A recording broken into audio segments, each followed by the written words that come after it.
13वां अध्याय पतिव्रता की शक्ति, उसके साथ एक ब्रह्मचारी का संवाद, माता की रक्षा परम धर्म है, इसका उपदेश। श्री सुखदेव जी बोले, ताता आपने जो ये वैदिक कथा मुझे सुनाई है बड़ी विचित्र है। अब दूसरी पापनाशक कथाओं का मेरे सन्मुख वर्णन कीजिए। व्यास जी बोले, बेटा अब मैं तुमसे उस परम पर उत्तम प्राचीन इतिहास का वर्णन करूंगा जो किसी ब्रह्मचारी और एक पतिव्रता स्त्री का संवाद रूप है। मध्य देश में एक कश्यप नामक ब्राह्मण रहते थे जो बड़े ही नीतिज्ञ, वेद वेदांगों के पारंगत विद्वान, समस्त शास्त्रों के अर्थ एवं तत्व के ज्ञाता, व्याख्यान में प्रवीण, अपने धर्म के अनुकूल कार्यों में तत्पर और परधर्म से विमुख रहने वाले थे। वे ऋतुकाल आने पर ही पत्नी समागम करते और प्रतिदिन अग्निहोत्र किया करते थे। महाभाग कश्यप जी नित्य सायं और प्रातःकाल अग्नि में हवन करने के पश्चात ब्राह्मणों तथा घर पर आए हुए अतिथियों को तृप्त करते हुए भगवान नरसिंह का पूजन किया करते थे। उनकी परम सौभाग्यशालिनी पत्नी का नाम सावित्री था। महाभाग सावित्री पतिव्रता होने के कारण पति के ही प्रिय और हित साधन में लगी रहती थी। अपने गुणों के कारण उसका बड़ा सम्मान था। वह कल्याणमयी, अनिंदिता, सती, साध्वी, दीर्घकाल तक पति की सुरसैया में संलग्न रहने के कारण परोक्ष ज्ञान से संपन्न हो गई थी। परोक्ष में घटित होने वाली घटनाओं का भी उसे ज्ञात हो जाता था। मध्य देश के निवासी वे धर्मात्मा एवं परम बुद्धिमान कश्यप जी अपनी उस धर्म पत्नी के साथ नंदीग्राम में रहते हुए स्वधर्म में अनुष्ठान में लगे रहते थे। उन्हीं दिनों कौशल देश में उत्पन्न यज्ञ शर्मा नामक एक परम बुद्धिमान ब्राह्मण थे जिनकी सती साध्वी स्त्री का नाम रोहिणी था। वह समस्त शुभ लक्षणों से संपन्न थी और पति की सेवा में सदा तत्पर रहती थी। उस उत्तम आचार विचार वाली स्त्री ने अपने स्वामी यज्ञ शर्मा से एक पुत्र उत्पन्न किया। पुत्र के उत्पन्न होने पर यायावर वृत्ति वाले बुद्धिमान पंडित यज्ञ शर्मा ने स्नान करके मंत्रों द्वारा उसका जातकर्म संस्कार किया और जन्म के 12वें दिन उन्होंने विधिपूर्वक पुण्य वाचन कराकर उसका देव शर्मा नाम रखा। इसी प्रकार चौथे महीने में यत्नपूर्वक उसका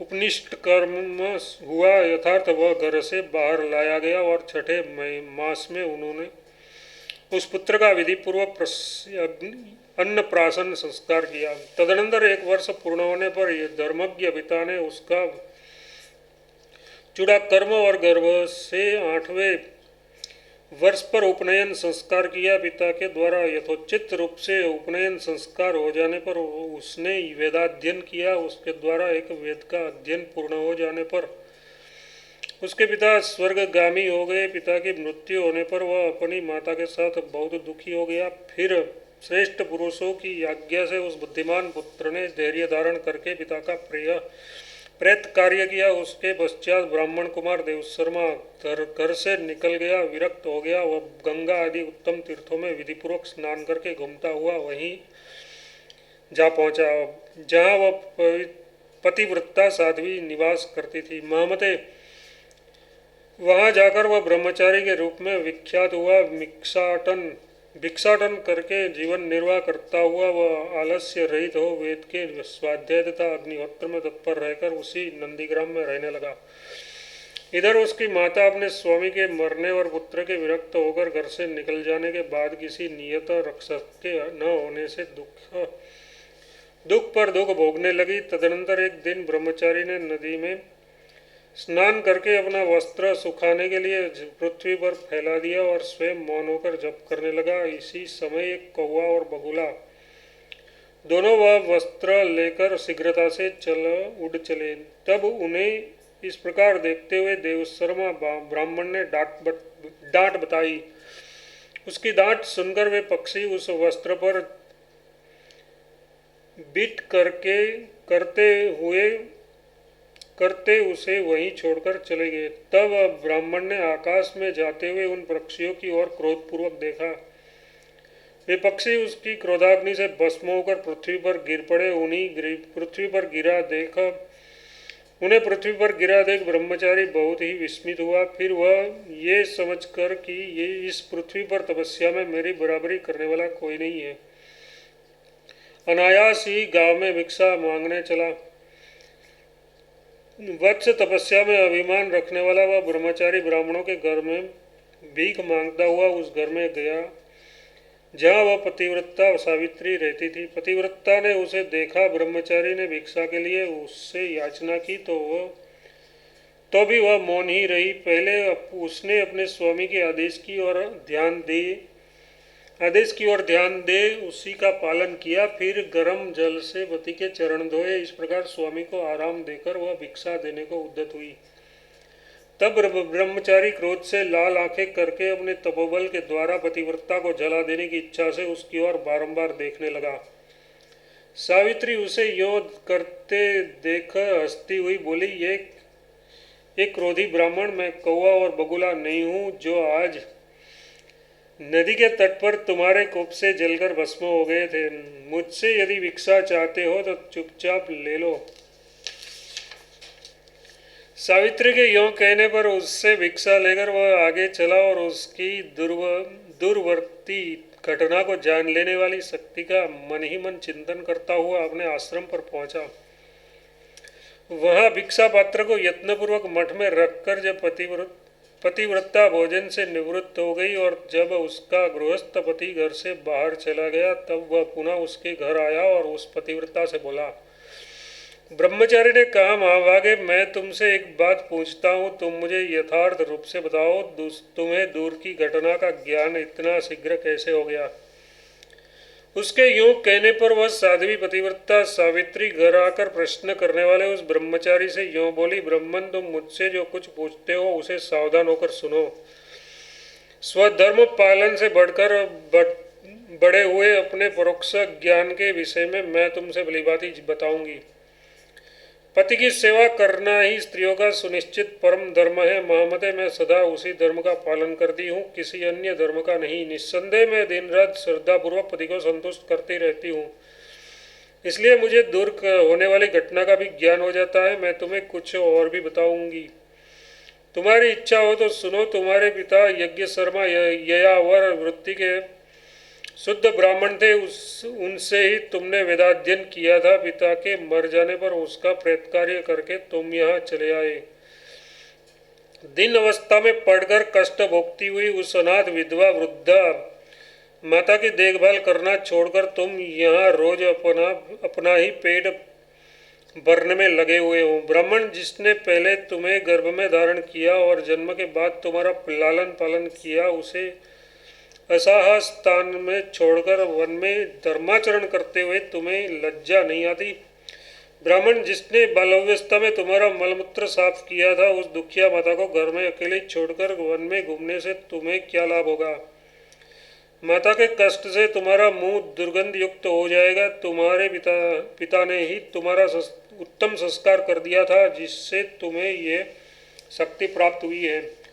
दुर्बुद्धि पापात्मन, तुमने व्यर्थ ही पक्षियों को जलाया। इस समय तुम्हारा किया हुआ स्नान, तीर्थ सेवन, जप और होम सब व्यर्थ है। ब्राह्मण जिसकी माता अत्यंत दुख में पड़ी हो, वह व्यर्थ ही जीवन धारण करता है। जो पुत्र माता पर दया करके भक्तिपूर्वक निरंतर उसकी रक्षा करता है, उसका किया हुआ सब कर्म यहाँ और परलोक में भी फलप्रद होता है। ब्राह्मण जिन उत्तम पुरुषों ने माता के वचन का पालन किया है, वे इस लोक और परलोक में भी माननीय तथा नमस्कार के योग्य हैं। अतः जहाँ तुम्हारी माता है, वहाँ जाकर उसके जीते जी उसकी रक्षा करो। उसकी रक्षा करना ही तुम्हारे लिए परम तपस्या है। इस क्रोध को त्याग दो, क्योंकि ये तुम्हारे कष्ट और दुष्ट और अदृश्य सभी कर्मों को नष्ट करने वाला है। तुम उन पक्षियों की हत्या के पाप से अपनी शुद्धि के लिए तुम प्रायश्चित करो। ये सब मैंने तुमसे यथार्थ बातें कही है। ब्रह्मचारिण, यदि तुम सत्पुरुषों की गति को प्राप्त करना चाहते हो तो मेरे कहे हुए अनुसार करो। ब्राह्मण कुमार ने से यों कहकर वह पतिव्रता चुप हो गई। तब ब्रह्मचारी भी पुनः अपने अपराध के लिए क्षमा मांगता हुआ सावित्री से बोला, वर वरिणी, अनजाने में किए हुए मेरे इस पाप को क्षमा करो। महाभागे पतिव्रते, तुमने मेरे हित की बात कही है। मैं जो क्रोधपूर्वक तुम्हारी ओर देखकर तुम्हारा अपराध किया था, उसे क्षमा कर दो। शुभव्रते, अब मुझे माता के पास जाकर जिस कर्तव्य का पालन करना चाहिए उन्हें बताओ, जिसके करने से मेरी शुभ गति हो। उसके इस प्रकार कहने पर उस पूछने वाले ब्राह्मण से पतिव्रता सावित्री पुनः बोली, ब्राह्मण वहाँ तुमको जो कर्म करने चाहिए उन्हें बताती हूँ, सुनो। तुम्हें भिक्षावृत्ति से जीवन निर्वाह करते हुए वहाँ माता का निश्चयी पोषण करना चाहिए और पक्षियों की हत्या का प्रायश्चित यहाँ अथवा वहाँ अवश्य करना चाहिए। यज्ञ शर्मा की पुत्री तुम्हारी पत्नी होगी, उन्हें ही तुम धर्मपूर्वक ग्रहण करो। यह यज्ञ शर्मा देव शर्मा के पिता से भिन्न थे। यज्ञ शर्मा की पुत्री तुम्हारी पत्नी होगी, उसे ही तुम धर्मपूर्वक ग्रहण करो। तुम्हारे जाने पर यज्ञ शर्मा अपनी कन्या तुम्हें दे देंगे, उसके गर्भ से तुम्हारी वंश परंपरा को बढ़ाने वाला एक पुत्र होगा। पिता की भांति यायावर वृत्ति से प्राप्त हुए धन से ही तुम अपनी जीविका चलाओगे। फिर तुम अपनी पत्नी की मृत्यु के बाद त्रिदंडी मतलब सन्यासी हो जाओगे। वहाँ सन्यासी के लिए शास्त्र विहित धर्म का यथार्थ रूप से पालन करने पर भगवान नरसिंह की प्रसन्नता से तुम विष्णुपद को प्राप्त कर लोगे। तुम्हारे पूछने पर मैंने ये भविष्य में होने वाली बातें तुमसे बतला दी। यदि तुम इन्हें असत्य नहीं मानते तो मेरे सब वचनों का पालन करो।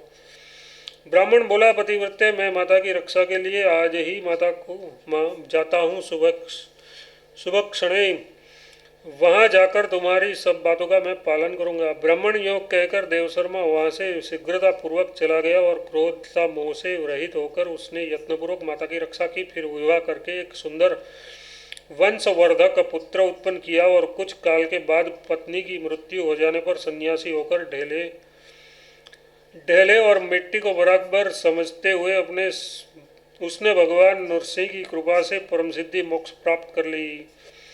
ये मैंने तुमसे प्रतिव्रता की शक्ति बताई और ये भी बतला दिया कि माता की रक्षा करना परम धर्म है। संसार वृक्ष का उच्छेद करके सब बंधनों को तोड़ देने पर मनुष्य विष्णुपद को प्राप्त करता है। इस प्रकार श्री नृसिंह पुराण में पतिव्रता और ब्रह्मचारी का संवाद विषयक 13वां अध्याय पूरा हुआ। 14वां अध्याय तीर्थ सेवन और आराधन से भगवान की प्रसन्नता, अनाश्रमी रहने से दोष तथा आश्रम धर्म के पालन से भगवत प्राप्ति का कथन। व्यास जी बोले, महाबुद्धिमान पुत्र सुखदेव, तुम और मेरे अनन्य शिष्यगण भी मेरे द्वारा कही जाने वाली इस पापहारिणी कथा को सुनो। पूर्व काल में कोई वेदशास्त्र विशारद श्रेष्ठ ब्राह्मण अपनी पत्नी की मृत्यु हो जाने पर तीर्थ में गया और वहाँ उसने विधिपूर्वक स्नान किया और विजन मतलब एकांत में रहकर उत्तम तपस्या की। तत्पश्चात दारक कर्म मतलब विवाह की इच्छा न रखकर वह परदेश में रहता हुआ भिक्षा मांगकर जीवन निर्वाह करने लगा। जप ध्यान आदि उत्तम कर्म में तत्पर रहने लगा। गंगा यमुना सरस्वती पावन विवस्था मतलब झोलम और गोमती आदि में स्नान करके वह गया में पहुंचा और वहां अपने पिता पितामह आदि का तर्पण करके महेंद्र पर्वत पर गया। वहां उस परम बुद्धिमान द्विज ने पर्वतीय कुंडों में स्नान करने के पश्चात ऋषि श्रेष्ठ भृगुनंदन परशुराम जी का दर्शन किया। फिर पूर्ववत पितरों के लिए तर्पण करके चलते चलते एक वन में प्रवेश किया जो पापों का नाश करने वाला था। वहां एक पर्वत से बहुत बड़ी धारा गिरती थी जो निशेष पाप राशि का विनाश करने वाली थी। उसके जल को लेकर ब्राह्मण ने भक्तिपूर्वक भगवान नरसिंह के मस्तक पर चढ़ाया। उससे उसी समय उसका शरीर विशुद्ध हो गया। फिर विंध्याचल पर्वत पर स्थिर होकर भक्तों और मुनीश्वरों से सदा पूजित होने वाले अनंत अच्युत भगवान विष्णु की सुंदर पर्वतीय पुष्पों से पूजा करता हुआ वह ब्राह्मण सिद्धि की कामना से वहीं ठहर गया। इस तरह दीर्घकाल तक उसने पूजा की। उससे प्रसन्न होकर वे भगवान नरसिंह गाढ़ निद्रा में सोए हुए अपने उस भक्त से स्वप्न में दर्शन देकर बोले, ब्राह्मण किसी आश्रम धर्म को स्वीकार करके न चलना गृहस्थ की मर्यादा के भंग का कारण होता है। अतः यदि तुम्हें गृहस्थ नहीं रहना है तो किसी दूसरे उत्तम आश्रम को ग्रहण करो। ब्राह्मण जो किसी आश्रम में स्थित नहीं है वह यदि वेदों का पारगामी विद्वान हो तो भी मैं यहाँ उस पर अनुग्रह नहीं करता। परंतु साधुवर, तुम्हारी निष्ठा देखकर मैं तुम पर प्रसन्न हूँ, इसी से मैंने तुमसे ये बात कही है। उन परमेश्वर के इस प्रकार कहने पर उस ब्राह्मण ने भी अपनी बुद्धि से नरसिंह स्वरूप श्रीहरि के उस कथन पर विचार करके उसी अलंघनीय माना और संपूर्ण जगत का बाद मतलब त्याग करके वह सन्यासी हो गया। फिर प्रतिदिन उस पापहारी जल में डुबकी लगाकर तथा उसमें खड़ा रहकर त्रिदंड और अक्षमाला धारण करने से पवित्र हाथों वाला वह ब्राह्मण मन ही मन भगवान विष्णु का स्मरण करता हुआ निर्दोष गायत्री मंत्र का जप करने लगा। प्रतिदिन शुद्ध आदिदेव भगवान विष्णु का हृदय में ध्यान करके उन्हें नृसिंह विग्रह का पूजन करता और वनवासी हो किसी प्रकार शाक आदि खाकर भिक्षा वृत्ति से ही संतोष पूर्वक रहता था।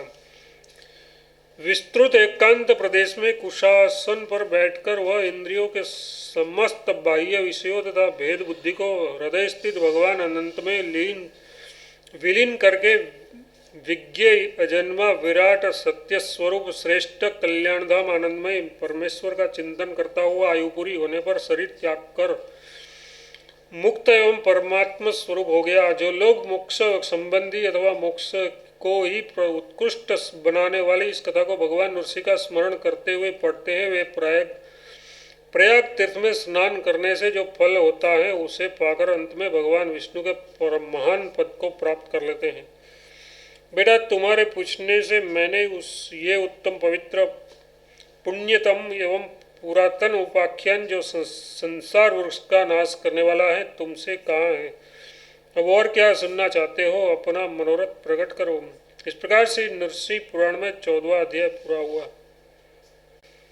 15वां अध्याय संसार वृक्ष का वर्णन तथा इसे नष्ट करने वाले ज्ञान की महिमा। श्री सुखदेव जी बोले, तात मैं इस समय मुनियों के साथ संसार वृक्ष का वर्णन सुनना चाहता हूँ, जिसके द्वारा ये परिवर्तन का संपूर्ण चक्र चलता रहता है। तात आपने ही पहले इस वृक्ष को सूचित किया है, आप ही इसका वर्णन करने के योग्य है। महाभाग, आपके सिवा दूसरा कोई इस संसार वृक्ष का लक्षण नहीं जानता।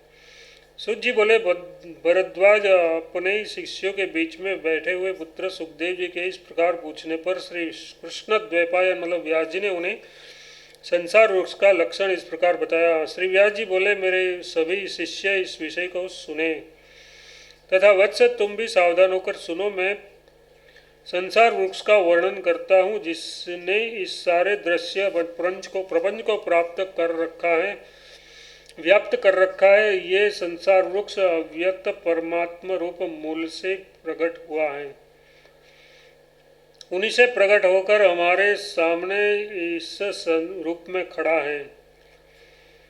बुद्धि मतलब महतत्व उसका तना है, इंद्रिया ही उसके अंकुर और कोटर हैं, पंच महाभूत उसकी बड़ी बड़ी डालियां हैं, विशेष पदार्थ ही उसके पत्ते और टहलियां हैं, धर्म अधर्म फूल हैं, उससे सुख और दुख नामक फल प्रकट होते हैं। प्रवाह रूप से सदा रहने वाला ये संसार वृक्ष ब्रह्मा की भांति सभी भूतों का आश्रय है। ये अपर ब्रह्म और परब्रह्म भी इस संसार वृक्ष का कारण है। पुत्र, इस प्रकार मैंने तुमसे संसार वृक्ष का लक्षण बतलाया है। इस वृक्ष पर चढ़े हुए देहाभिमानी जीव मोहित हो जाते हैं। प्रायः ब्रह्म ज्ञान से विमुख प्राकृत मनुष्य सदा सुख दुख से युक्त होकर इस संसार में फंसे रहते हैं। ब्रह्मज्ञानी विद्वान इस संसार वृक्ष को नहीं प्राप्त होते,